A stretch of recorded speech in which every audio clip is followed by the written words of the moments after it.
Hello everyone. तो JPSC prelims के लिए जो इकोनॉमिक सर्वे वाला सीरीज़ मैंने स्टार्ट किया था काफ़ी दिनों पहले, उसका आज सेकेंड सेशन हम लोग देखते हैं। इसमें हम लोग जो है चैप्टर 4 देखेंगे। इकोनॉमिक सर्वे का जो चैप्टर 4 है, रूरल डेवलपमेंट एंड पंचायती राज, उसके बारे में आज हम लोग देखेंगे। ओके, तो उसमें से मैंने कुछ इंपॉर्टेंट पॉइंट्स लिया है जो प्रीलिम्स के लिए इंपॉर्टेंट हो सकता है, उसी को हम लोग थोड़ा डिस्कस कर लेते हैं। ठीक है, तो आइए स्टार्ट करते हैं। तो पहला जो पॉइंट है कि as per census 2011 the proportion of rural population of Jharkhand is 76%, है ना। तो ग्रामीण आबादी कितना है झारखंड में? 76%। वेरी इंपॉर्टेंट डाटा, याद रखेंगे।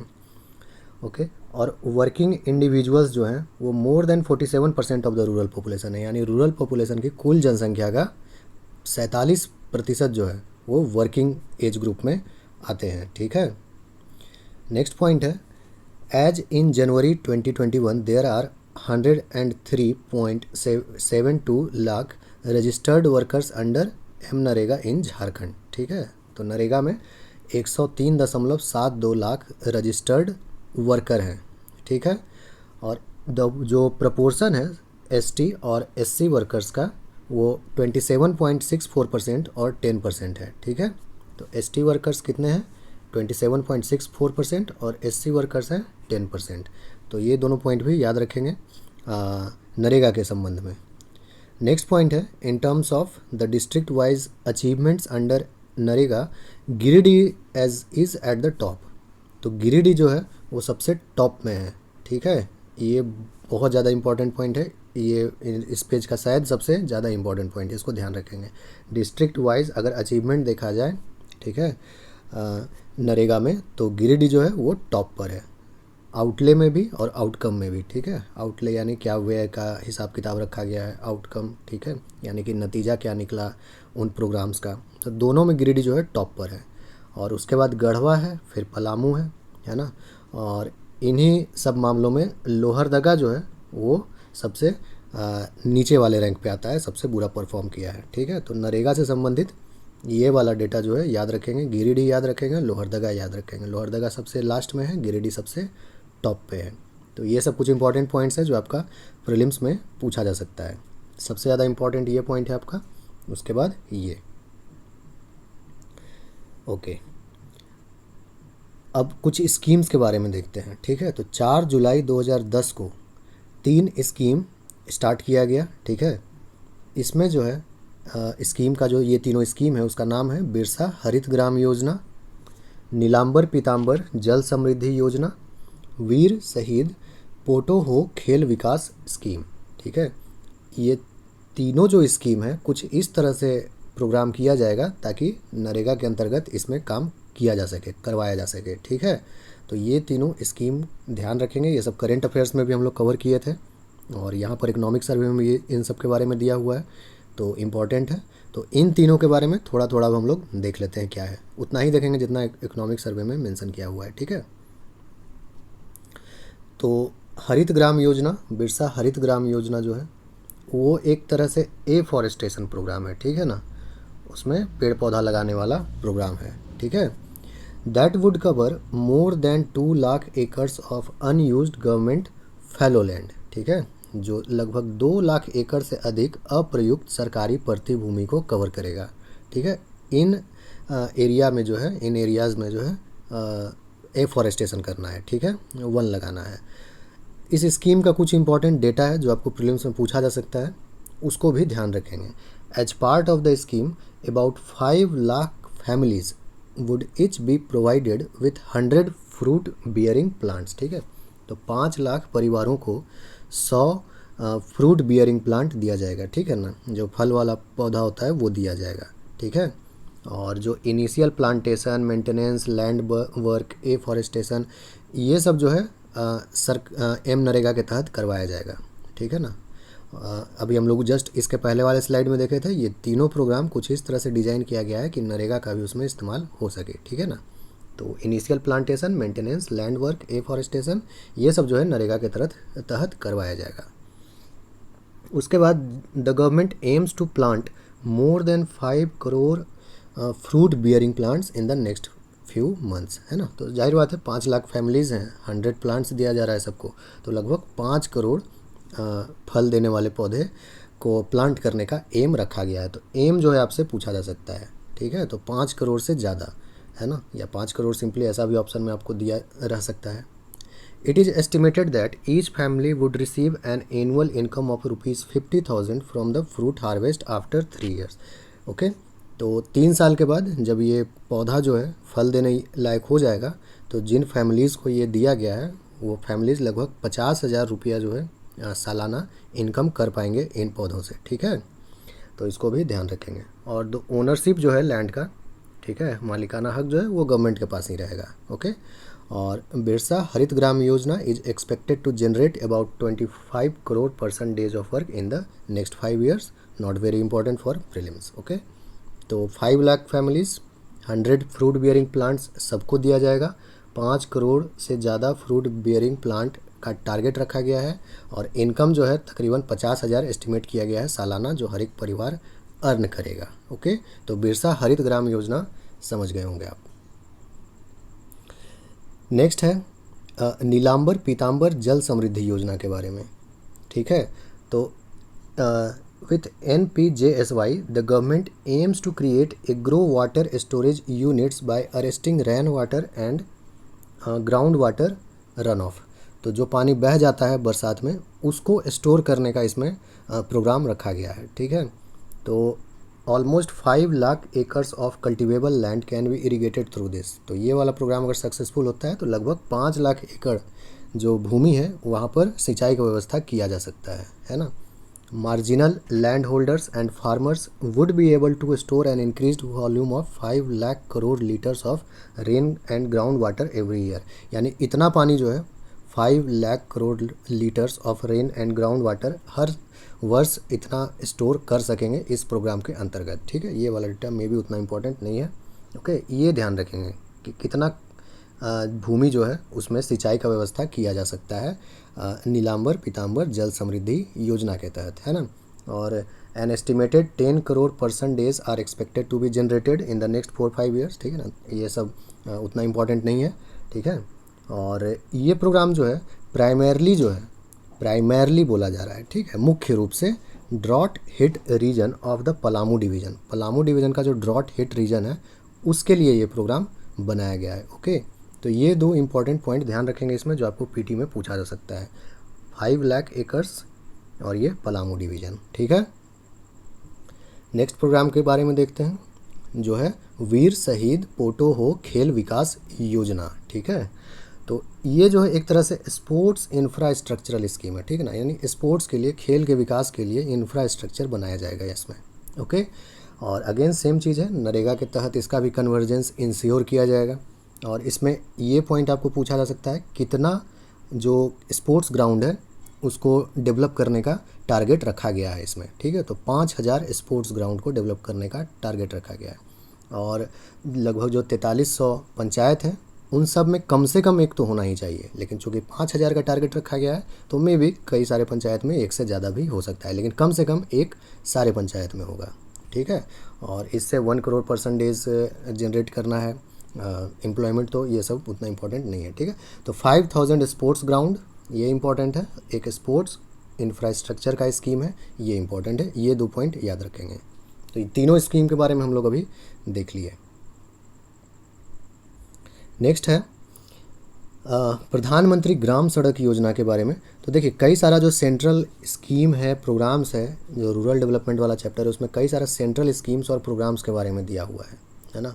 तो उसमें झारखंड कैसा परफॉर्म किया है, ठीक है। तो अगर कोई डिस्ट्रिक्ट के बारे में मेंशनड है, ठीक है ना, कोई शहर के बारे में मेंशनड है तो उसको हम यहाँ पर इंक्लूड किए हैं, है ना। पर कई बार ऐसा होता है कि प्रोग्राम्स के बारे में दिया हुआ रहता है सिर्फ ये बताने के लिए कि उस पर कितना खर्च किया गया है झारखंड के द्वारा, ठीक है, ओवरऑल झारखंड कैसा उसमें आउटकम लाया है। तो ये सब चीज़ जो है मे बी प्रीलिम्स के लिए उतना इंपॉर्टेंट नहीं है ना। तो ऐसा प्रोग्राम को हम अवॉइड किए हैं, लेकिन आपको हम हमेशा सजेस्ट किए हैं कि जो गवर्नमेंट स्कीम्स का एक बुकलेट ज़रूर रखिए, है ना। हर एक कोचिंग इंस्टीट्यूट जो भी है विजन का देख लीजिए या कोई भी, हिंदी इंग्लिश दोनों में अवेलेबल होता है। उनके वेबसाइट पे जाइए, गवर्नमेंट स्कीम्स का एक डाउनलोड करके ज़रूर रखिए अपने पास पीडीएफ, ठीक है। जो भी स्कीम्स न्यूज़ में रहता है उसको डिटेल में पढ़ लिया कीजिए। ज़रूरी नहीं है कि इकोनॉमिक सर्वे में जितना पॉइंट मेंशन किया हुआ है किसी स्कीम के बारे में उतना ही पूछा जाए, खासकर सेंट्रल लेवल का जो स्कीम है, नेशनल स्कीम जो है, तो उसके लिए थोड़ा सा वो वाला पीडीएफ ज़रूर रखिए अपने पास, ठीक है। तो वैसा नेशनल स्कीम जिसमें कोई विशेष पॉइंट मुझे नहीं लगा उसको मैं अवॉइड किए हैं, जिसमें कोई विशेष पॉइंट मुझे लगा जो कि पूछा जा सकता है जेपीएससी प्रीलिम्स में, तो उसको हम यहाँ पर इंक्लूड किए हैं, ठीक है। तो प्रधानमंत्री ग्राम सड़क योजना के बारे में बताने का मुख्य वजह यह था कि इसमें टॉप परफॉर्मर के बारे में दिया हुआ था, ठीक है, कि कौन सा ज़िला झारखंड का जो है टॉप परफॉर्मर रहा है। तो गुमला जो है, उसके बाद वेस्ट सिंहभूम, उसके बाद ईस्ट सिंहभूम, ये सब टॉप 3 परफॉर्मर रहा है, ठीक है।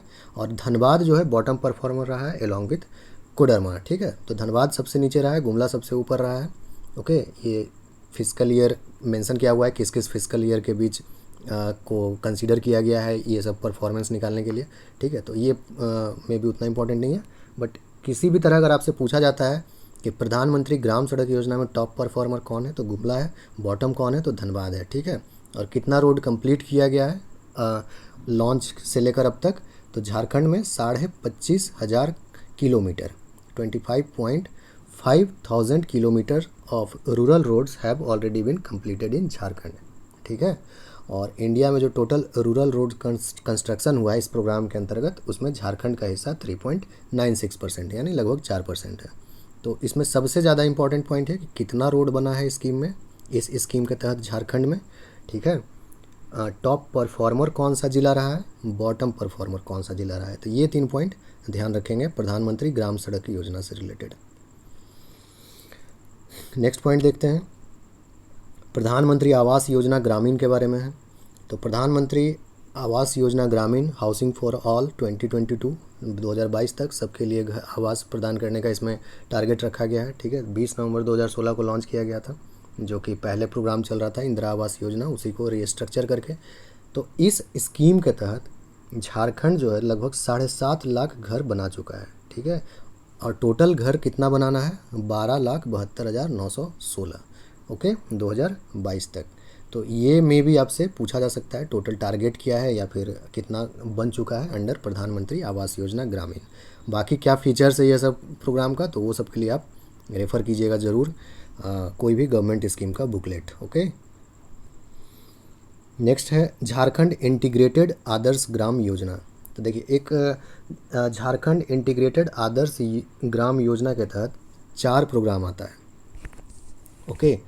वो 4 प्रोग्राम है सांसद आदर्श ग्राम योजना, उसके बाद है प्रधानमंत्री आदर्श ग्राम योजना, उसके बाद है सीएम स्मार्ट ग्राम पंचायत योजना, और उसके बाद है एमएलए आदर्श ग्राम योजना। तो इन सबको जो है ना इंटीग्रेट करके झारखंड में बना दिया गया झारखंड इंटीग्रेटेड आदर्श ग्राम योजना, ओके। तो अब इन चारों प्रोग्राम के बारे में हम लोग बारी बारी से देखेंगे।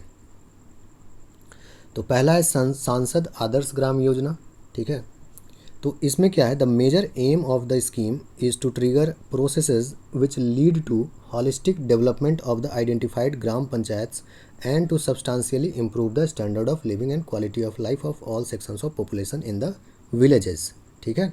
इसमें आपको पूछा जा सकता है कि सांसद आदर्श ग्राम योजना के तहत कितने ग्राम पंचायत को सिलेक्ट किया गया है झारखंड में, तो वो है 65, है ना।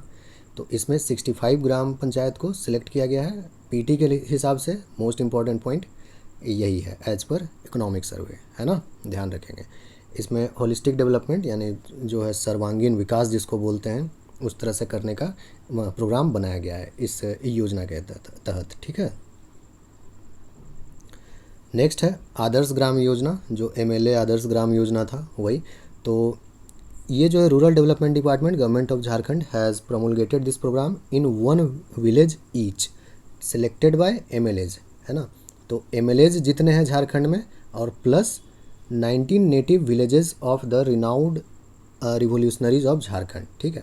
तो झारखंड के जो रिनाउंड रिवोल्यूशनरीज हुए हैं, ठीक है, उनका जो नेटिव विलेज है ना, उन वैसे 19 गांव को चुना गया है। तो टोटल जो है 100 गांव को चुना गया है इस योजना के तहत, ध्यान रखेंगे एमएलए आदर्श ग्राम योजना में, ओके, तो out of 100 villages 81 villages were selected by 81 MLAs, 19 native villages of the renowned and acclaimed revolutionaries of Jharkhand. तो पीटी के लिहाज से सबसे ज़्यादा इंपॉर्टेंट यही है, कितने गाँव को सिलेक्ट किया गया है, ठीक है। एक्लेम्ड रिवोल्यूशनरीज के कितने गाँव को सिलेक्ट किया गया है, और MLAs तो ऑब्वियस चीज़ है, ठीक है। नेक्स्ट देखते हैं, वो है प्रधानमंत्री आदर्श ग्राम योजना, ठीक है। तो PM Adarsh Gram Yojana has been initiated with the objective to transform the villages with a scheduled caste population exceeding 50% into harmonious villages where social justice and equality prevail and all residents collectively work towards peaceful and overall development of the society. यानी कि जहाँ पर scheduled caste population जो है वो 50% से ज़्यादा है, वैसे गाँव को यहाँ पर सिलेक्ट किया गया है, ठीक है। तो ये पॉइंट सबसे ज़्यादा इम्पॉर्टेंट है आपका पीटी के लिहाज से, कि 50% से ज़्यादा अगर आपका पॉपुलेशन है, शेड्यूल्ड कास्ट पॉपुलेशन है, तो वैसे गाँव को सिलेक्ट किया गया है वहाँ पर डेवलपमेंट करने के लिए, ठीक है। नेक्स्ट है CM स्मार्ट ग्राम पंचायत योजना। तो the vision of the CM smart Gram Panchayat is to develop a village effectively adopted and practicing e-governance with a single window solution provision for all its citizens, ठीक है। तो ऐसा गांव डेवलप करना है जहाँ पर कि ई-गवर्नेंस चल रहा हो, ठीक है। ई-गवर्नेंस का अच्छा खासा वहाँ पर व्यवस्था हो, ठीक है। और उसको जो है एक वाइब्रेंट माइक्रो इकोनॉमिक जोन, यानी गांव को जो है एक बहुत ही अच्छा इकोनॉमिक जोन के रूप में डेवलप करने का इसमें टारगेट रखा गया है। और वो जो गांव का माइक्रो इकोनॉमिक जोन होगा, ठीक है, वो एक कॉमन सर्विस सेंटर से कनेक्टेड होगा, और वो कॉमन सर्विस सेंटर जो है वो लोकल एंटरप्रेन्योर्स जो हैं, लोकल जो वहाँ पर बिजनेसमैन हैं गांव में, उनसे कनेक्टेड होगा, ठीक है ना। और उनके लाइफ का अलग अलग जो डायमेंशंस है उसको ये टारगेट करने का कोशिश करेगा, जैसे हेल्थ, एजुकेशन, लाइवलीहुड, है ना, एग्रीकल्चर, सेफ ड्रिंकिंग वाटर वगैरह, ओके। तो इसमें आपको पूछा जा सकता है कितने ग्राम पंचायत को सिलेक्ट किया गया है, तो 5 gram panchayat have been selected through open competition under this programme, okay. तो 5 ग्राम पंचायत को इसमें सिलेक्ट किया गया है CM स्मार्ट ग्राम पंचायत योजना के तहत, ओके। और थोड़ा बहुत इसका एम जो है समझ लीजिएगा, ओके। तो वो 4 जो हम लोग देख लिए प्रोग्राम, ओके, झारखंड इंटीग्रेटेड आदर्श ग्राम योजना के तहत जो 4 प्रोग्राम था वो चारों को हम लोग डिटेल में देख लिए। अब एक है bank sakhis and business correspondent model, ठीक है। तो JSLPS Jharkhand state livelihood promotional society, ये जो है एक बैंक सखी मॉडल इनिशिएट किया है, ठीक है। जहाँ पर कि जो कम्युनिटी इंस्टीट्यूशंस हैं वो सेल्फ हेल्प ग्रुप के मेंबर को आइडेंटिफाई करेंगे और उनको बैंक ब्रांचेज में रखेंगे, बिठाएंगे, ठीक है, ताकि जो सेल्फ हेल्प ग्रुप के दूसरे मेंबर्स आएंगे बैंक के कामकाज से रिलेटेड, उनको वो लोग हेल्प करेंगे, ठीक है। तो यानी SHG के ही एक मेंबर को लेंगे, उनको बैंक के पास उनको पोस्ट करेंगे, ठीक है। और जो सेल्फ हेल्प ग्रुप के मेंबर्स आएंगे बैंकिंग के कामकाज के लिए, उनको ये लोग हेल्प करेंगे, ठीक है। तो ये था आपका बैंक सखी मॉडल। और उसी तरह business correspondents are deployed to provide doorstep banking services, है ना। तो बिजनेस कॉरस्पॉन्डेंट्स को जो है डोर स्टेप बैंकिंग सर्विसेज के लिए, ताकि लोगों को बैंक नहीं जाना पड़े छोटा मोटा काम के लिए, वो व्यवस्था किया जाएगा यहाँ पर, ठीक है। तो ये बैंक सखी और बिजनेस कॉरस्पॉन्डेंट मॉडल स्टार्ट किया गया JSLPS के द्वारा, यानी कि Jharkhand state livelihood promotional society. और ये जो Jharkhand state livelihood promotional society है, ये रूरल डेवलपमेंट डिपार्टमेंट के अंतर्गत आता है, ओके। और ये जो है पॉवर्टी रिडक्शन स्कीम्स जो चल रहे हैं स्टेट में, उसके स्मूथ इम्प्लीमेंटेशन के लिए इसको फॉर्म किया गया है, ठीक है, इसको बनाया गया है। तो पॉवर्टी रिडक्शन स्कीम से रिलेटेड है Jharkhand state livelihood promotional society.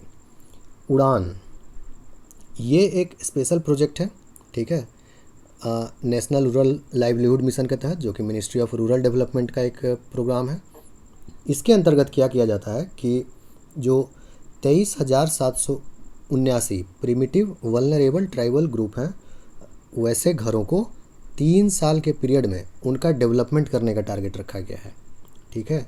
यानी जो उड़ान स्कीम है वो PVTG से रिलेटेड है, ठीक है, ये आपको पूछा जा सकता है। ठीक है, उड़ान स्कीम देखिए 2 3 4 नाम है, ठीक है ना। तो संभव है कि थोड़ा सा वहाँ पर ध्यान रखिएगा इन चीज़ों के बारे में, या जो दूसरा उड़ान स्कीम है उन सब के बारे में भी पढ़ लीजिएगा अपना जो भी आपका बुकलेट है गवर्नमेंट स्कीम्स का, है ना। तो उड़ान स्कीम, खैर यहाँ पर जो दिया हुआ था इकोनॉमिक सर्वे में वो नेशनल रूरल लाइवलीहुड मिशन के अंतर्गत का उड़ान स्कीम था, जो कि मिनिस्ट्री ऑफ रूरल डेवलपमेंट का है। उसके अंतर्गत पीवीटीजी के लाइफ को जो है डेवलप करने का कोशिश किया जाएगा। और कितने पीवीटीजी फैमिलीज़ का बात किया जा रहा है, 23,779। ओके, तो ये कुछ इंपॉर्टेंट डाटा है उड़ान से रिलेटेड। उसके बाद Jharkhand horticulture intensification bye micro drip irrigation project, ये जो है बस सिंपली आपको ये पूछा जा सकता है कि ये किसके हेल्प से इम्प्लीमेंट किया जा रहा है। तो जापानीज़ ओडीए लोन, ठीक है ना। ओडीए लोन होता है ऑफिशियल डेवलपमेंट असिस्टेंस, ठीक है। ये जो जापान लोन देता है उसको यही बोलते हैं ऑफिशियल डेवलपमेंट असिस्टेंस, है ना। तो उस लोन के तहत Jharkhand horticulture intensification bye micro drip irrigation project चलाया जा रहा है, ठीक है। नेक्स्ट देखते हैं एक जोहार प्रोजेक्ट जो है, जिसका फुल फॉर्म होता है Jharkhand opportunities for harnessing rural growth, ठीक है। The development objective of the Jharkhand opportunities for harnessing rural growth project, ये वर्ल्ड बैंक के द्वारा फंड किया गया है। मोस्ट इंपॉर्टेंट पॉइंट, ठीक है। वर्ल्ड बैंक के द्वारा फंड किया जा रहा है इसको। ओके, इसमें जो है हाउस होल्ड इनकम को इन्हेंस करना है, बढ़ाना भी है और डाइवर्सिफाई भी करना है, ठीक है। मतलब उसमें विविधता लाना है, इनकम का कोई एक सोर्स ना हो, ढेर सारा सोर्स हो, वैसा काम करना है इसमें, ठीक है। To select farm and non farm sectors, ठीक है ना। फार्म सेक्टर में भी और नॉन फार्म सेक्टर में भी, ठीक है। और प्रोजेक्ट एरियाज़ जो है झारखंड में, वहाँ पर इनके बेनिफिशियरीज़ मोस्टली होंगे। ओके, जो भी आपका बेनिफिशियरीज़ होंगे इस प्रोग्राम के, वो प्रोजेक्ट एरियाज़ ऑफ झारखंड, ठीक है ना। जैसे कि होता है ना, जहाँ पर किसी भी प्रकार का प्रोजेक्ट चल रहा होता है, मेरे ख्याल से ये वही इम्प्लीमेंट कर रहा है। जो ये प्रोजेक्ट एरियाज़ लिखने का इसका मतलब हुआ, शायद वही है, ठीक है। खैर, तो वो उतना इंपॉर्टेंट नहीं है, बस ध्यान रखेंगे कि वर्ल्ड बैंक फंड कर रहा है, हाउस होल्ड इनकम को इन्हेंस और डाइवर्सिफाई करने का ये प्रोग्राम है, ठीक है। नेक्स्ट है, अब पंचायती राज के बारे में कुछ इंपॉर्टेंट पॉइंट्स देख लेते हैं। ये सब पॉइंट्स मोस्टली जो है आपका जो भी जीके बुक पढ़ रहे होंगे झारखंड का, वहाँ भी दिया हुआ होगा, ठीक है। तो यहाँ भी दिया हुआ है, देख लेते हैं। और इसमें ध्यान रखेंगे झारखंड पंचायती राज एक्ट, इसका ईयर याद रखेंगे, ठीक है, 2001। अंडर पंचायती राज इंस्टीट्यूशंस 24 डिस्ट्रिक्ट पंचायत हैं, ठीक है। 263 intermediate panchayat, 4364 village panchayat, 51 urban bodies हैं और 1 कंटोनमेंट बोर्ड है, ठीक है ना। ये जो 1 होता है, 2 होता है, वो सबको विशेष तौर पर ध्यान रखिएगा, ये सब पूछा जा सकता है। ओके, बाकी डेटा आपका जीके बुक में भी दिया हुआ होगा, उसी को यहाँ पर रिपीट किया गया है। ओके, कितने वीमेन रिप्रेजेंटेटिव हैं, तो 50.6%, ठीक है। तो the total number of elected representatives heading this panchayat are 60,782। May be ये उतना इंपॉर्टेंट डाटा नहीं है। और वीमेन का संख्या कितना है उसको ध्यान रखेंगे, ठीक है। परसेंटेज कितना है, तो 50.6%। ओके, 50% रिजर्वेशन है और झारखंड में वो बात भी ध्यान रखेंगे, यानी जितना रिजर्वेशन है उससे भी ज़्यादा महिला हेड कर रही हैं, ठीक है, इलेक्टेड रिप्रेजेंटेटिव्स हैं। नेक्स्ट पॉइंट है, among all the elected representatives 48% belong to OBC category. जितने भी इलेक्टेड रिप्रेजेंटेटिव्स हैं इन बॉडीज़ में, ओके, उसमें 48% ओबीसी हैं, ओबीसी कैटेगरी से आते हैं, 43% जनरल कैटेगरी से आते हैं, ठीक है। शेड्यूल ट्राइब कैटेगरी से हैं 2% और शेड्यूल कास्ट कैटेगरी से हैं 7%। तो ये सब जो पॉइंट है, ठीक है, ये सब ध्यान रखिएगा। ये वाला पूछा जा सकता है आपसे, ओके, ये वाला पूछा जा सकता है। वीमेन का परसेंटेज पूछा जा सकता है ना। झारखंड पंचायती राज एक्ट का ईयर पूछा जा सकता है, ये सब ध्यान रखिएगा। ओके, अब ये सब डाटा भी अगेन इकोनॉमिक सर्वे में भी दिया हुआ था, आपका बुक्स वगैरह में भी दिया हुआ होगा ये सब। नंबर ऑफ़ कंटोनमेंट बोर्ड्स 1 है, ध्यान रखेंगे। विलेज पंचायत का नंबर याद रखेंगे झारखंड में, है ना। नंबर ऑफ़ ब्लॉक्स याद रखेंगे, डिस्ट्रिक्ट वगैरह तो सिंपल है। तो ये सब कुछ इंपॉर्टेंट पॉइंट्स है जो इस स्लाइड से ध्यान रखिएगा। ओके, अब ये सेंट्रल फाइनेंस कमीशन ग्रांट के बारे में है। तो ये 280 आर्टिकल जो है हमारा, जो जिसमें इसका बात किया गया है, तो ये सब आर्टिकल वगैरह आप पॉलिटी में पढ़े ही होंगे, उसी को यहाँ पर रिपीट किया हुआ है, ठीक है ना। इसमें इंपॉर्टेंट जानने लायक बात ये है कि स्टेट में till date 3 state finance commission, ठीक है ना, 3 स्टेट फाइनेंस कमीशन का गठन अब तक किया गया है। ओके, और जो आखिरी स्टेट फाइनेंस कमीशन था वो 2015 में गठित किया गया था। ओके, ये पॉइंट याद रखेंगे, है ना। 3 फाइनेंस कमीशन गठन किया गया है स्टेट में। ओके, उसके बाद जो 14th फाइनेंस कमीशन था, 14th फाइनेंस कमीशन जो हुआ उसके हिसाब से झारखंड को जो टोटल ग्रांट्स दिया गया देश में अलग अलग राज्यों में, उसमें झारखंड का शेयर था 3.02%। ओके, तो ये पॉइंट भी ध्यान रखेंगे। 3 फाइनेंस कमीशन इन झारखंड, 14th फाइनेंस कमीशन में झारखंड का क्या शेयर था वो भी पॉइंट याद रखेंगे। बाकी ये कुछ नहीं है, पॉलिटी का चीज़ है, आप पढ़िएगा तो समझ में आ जाएगा, ठीक है ना। ओके, आगे देखते हैं पीसा इन झारखंड। ठीक है, तो जो पेसा एक्ट है और उस एक्ट का झारखंड के कितने ज़िलों में जो है इम्प्लीमेंटेशन होता है, ठीक है, उसके बारे में यहाँ पर दिया हुआ है। ठीक है, पीसा एक्ट आपको अगेन पॉलिटी का चीज़ दिया हुआ है यहाँ पर, उसके बारे में ज़्यादा डिस्कस नहीं करेंगे। प्रीलिम्स के रिगार्डिंग इंपॉर्टेंट पॉइंट ये रहेगा कि झारखंड के 24 ज़िलों में 16 ज़िला जो है वहाँ पे फुल्ली या पार्शियली लागू होता है ये एक्ट। ओके, तो फुल्ली कवर्ड होता है 13 ज़िला में और पार्शियली कवर्ड है 3 ज़िला में। ठीक है, तो रांची, खूंटी, लोहरदगा, गुमला, सिमडेगा, लातेहार, वेस्ट सिंहभूम, ईस्ट सिंहभूम, सरायकेला, पाकुड़, साहेबगंज, जामताड़ा, दुमका और खरसावां। ठीक है, सरायकेला, खरसावां, तो ये 13 जो ज़िला है यहाँ पर पूर्ण रूप से पूरा ज़िला में लागू होता है। और ये जो 3 ज़िला है पलामू, गढ़वा और गोड्डा, यहाँ पर आंशिक रूप से लागू होता है। ठीक है, तो ये पॉइंट ध्यान रखेंगे। ये भी सब पूछा जा सकता है बट मुझे नहीं लगता उतना इंपॉर्टेंट है। कितना ज़िला में लागू होता है, ठीक है ना, पार्शियली, फुल्ली, ये सब ज़्यादा इंपॉर्टेंट है। ओके, ये अवार्ड्स के बारे में ये वाला हम लोग करेंट अफेयर्स में भी कवर किए हैं। अगर आप फॉलो कर रहे हैं करेंट अफेयर्स तो ध्यान दिए होंगे झारखंड के करेंट अफेयर्स में। तो नेशनल पंचायत अवार्ड दिया गया 2020, नेशनल पंचायत अवार्ड्स 2020। ठीक है, ये 2018-19 के परफॉर्मेंस के आधार पर दिया गया था। ओके, तो डिस्ट्रिक्ट पंचायत में देखा जाए तो बोकारो डिस्ट्रिक्ट पंचायत, इंटरमीडिएट या ब्लॉक लेवल पे देखा जाए तो बोकारो और रांची दोनों को दिया गया national panchayat award 2020। Intermediate level पे जो है, इंटरमीडिएट ब्लॉक पे बोकारो और रांची ज़िला में जरीडी और नामकुम, ठीक है, इन दोनों को दिया गया ये अवार्ड। ठीक है, तो नेशनल पंचायत अवार्ड 2020 जो है एक ज़िला पंचायत को मिला झारखंड में जो कि है बोकारो, और 2 इंटरमीडिएट लेवल पंचायत को मिला जो कि है जरीडी, ओके, और है नामकुम। ठीक है, जरीडी बोकारो और नामकुम जो है वो रांची। ओके, तो ये 3 नेशनल पंचायत अवार्ड 2020 मिला। नेक्स्ट जो अवार्ड था वो था एक ग्राम पंचायत लेवल का भी देख लेते हैं नेशनल पंचायत अवार्ड में। तो ग्राम पंचायत मिला है डोकीडी, कपिलो और बार डूबी। ठीक है, ग्राम पंचायत लेवल पे मिला डोकीडी, कपिलो और बार डूबी। ठीक है ना, तो ये सारा नाम याद रखेंगे, कोई भी पूछा जा सकता है। एक बार मैं फिर से समराइज़ कर देता हूँ, थोड़ा कन्फ्यूज़न हो गया। ठीक है ना, डिस्ट्रिक्ट लेवल पे बोकारो पंचायत, ठीक है, इंटरमीडिएट लेवल पे जरीडी और नामकुम, जरीडी बोकारो और नामकुम जो है वो रांची। ठीक है, ये डिस्ट्रिक्ट लेवल पे, इंटरमीडिएट लेवल पे, और जो है ग्राम पंचायत लेवल पे मिला डोकीडी, ओके, कपिलो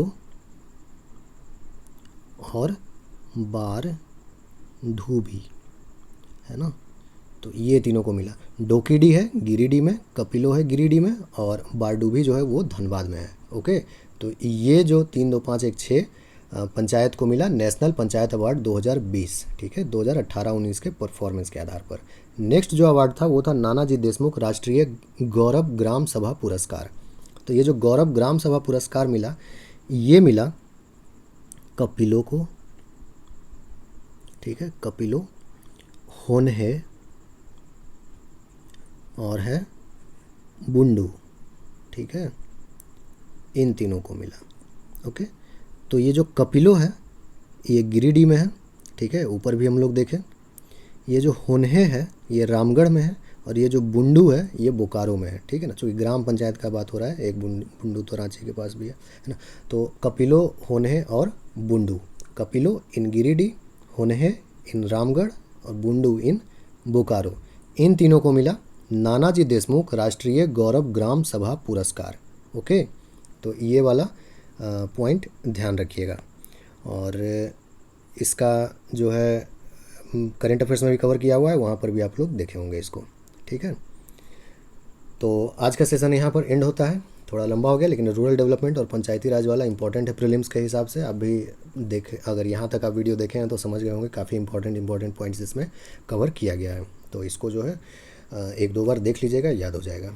ठीक है, फिर मिलते हैं अगले वीडियो में इस सीरीज़ का, और तब तक अपना ख्याल रखिए और पढ़ाई करते रहिए। Okay then, thank you.